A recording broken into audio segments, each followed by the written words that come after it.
Hi beautiful humans, it's UPDATED. Welcome to my channel. I'm gonna be 100% honest, these past couple months I've been obsessed with these specific videos, and I thought to myself, wow, that would be a really fun video to do. Bruh. So that's what we're gonna do today. Life is all about manifesting. So welcome to my easy but effective, glowy and luminous makeup routine. My skin prep is very simple, mostly because my skin is way too sensitive, way more than it needs to be. So I go in with my only face cream that doesn't give me an allergic reaction, CeraVe moisturizer. I'll just put that all over my face and let it sit for a good 5 minutes before I go in with my next step. Once that's sat and soaked up in my skin, I'm gonna go in with my current favorite concealer from Hourglass in shade Sepia Vanish. I'm going to take that and place it on these specific areas for my preferred coverage. While that's drying, I'm gonna go ahead and reach for my beauty blender and my setting spray from Charlotte Tilbury and go ahead and wet it.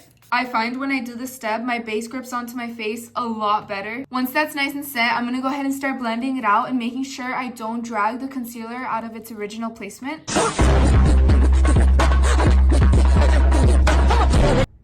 Oh my baby. Oh my goodness. Once that's all done and I'm looking a little scary, I go right on in with my baking powder from Huda Beauty. I do want to say, out of all the powders I've tried, this is the one I'm always running back to. Run back to makeup? Not guys. Once that's all set, I go in with my very old and clearly overused bronzer from Fenty Beauty in shade Coconati 07. I absolutely love this bronzer because it goes on very smoothly and not patchy at all. And I mainly just blend it on my forehead, a little right here, same on the other side, and then just the excess powder right here. Now I go in with a fluffy brush and the same bronzer, dab it lightly and place it on my eyelids, and same on this side. Next, I go in with my contour stick from e.l.f. in shade Tan Deep. Little secret, I purchased the original one, but I always find myself reaching for this one. I go ahead and place it on my nose bridge just like this and blend it out with my fingers. Now this step is key. I just started doing this and it has elevated my makeup so much. Going in with setting spray midway.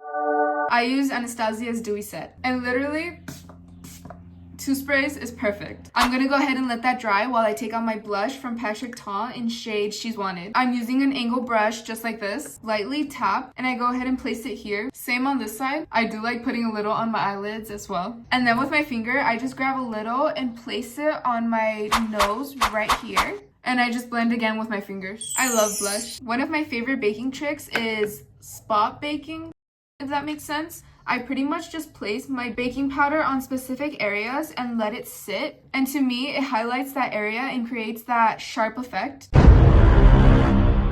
I also place them on my nose and then a little dot right here. I used to never do this step and I always wondered why my eyebrows look funky when I would finish my makeup. Wiping the powder off my eyebrows. After that, I go in with my NYX brow glue and lightly fluff them into place. Now this all depends on the day, but if I want a more full glam, I go in with my eyebrow pencil and fill in any sparse places. Mostly just here, and it pretty much just ends up looking like that. Now, I take my eyelash routine very seriously. To me, it makes or breaks this whole situation. Eyelash curler first.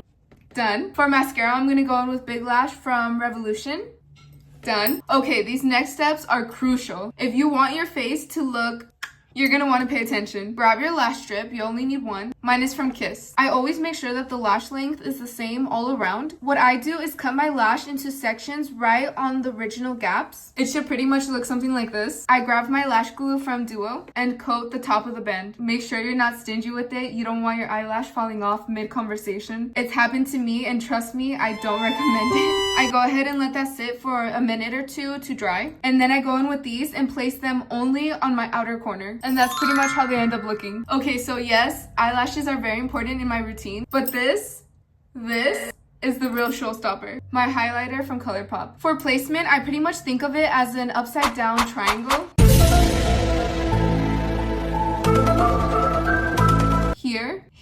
Here, and just a little line here. And in my inner corners. It always makes such a huge difference to me. My simple but very effective lip product I will always go to is my NYX lip oil in number 11. I've tried so many lip products in the past, but not one brightens my face the way this one does. It's literally so pretty, I'll never get over it.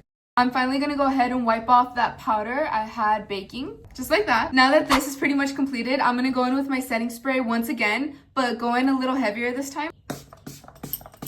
I pretty much just let this air dry for a while, but this is pretty much it. That was my easy but effective updated makeup routine. The perfect recipe for a glowy summer. Thank you so much for clicking my video. I really, really appreciate it. Remember, take care of yourself. You're the only one you have at the end of the day. Okay, bye.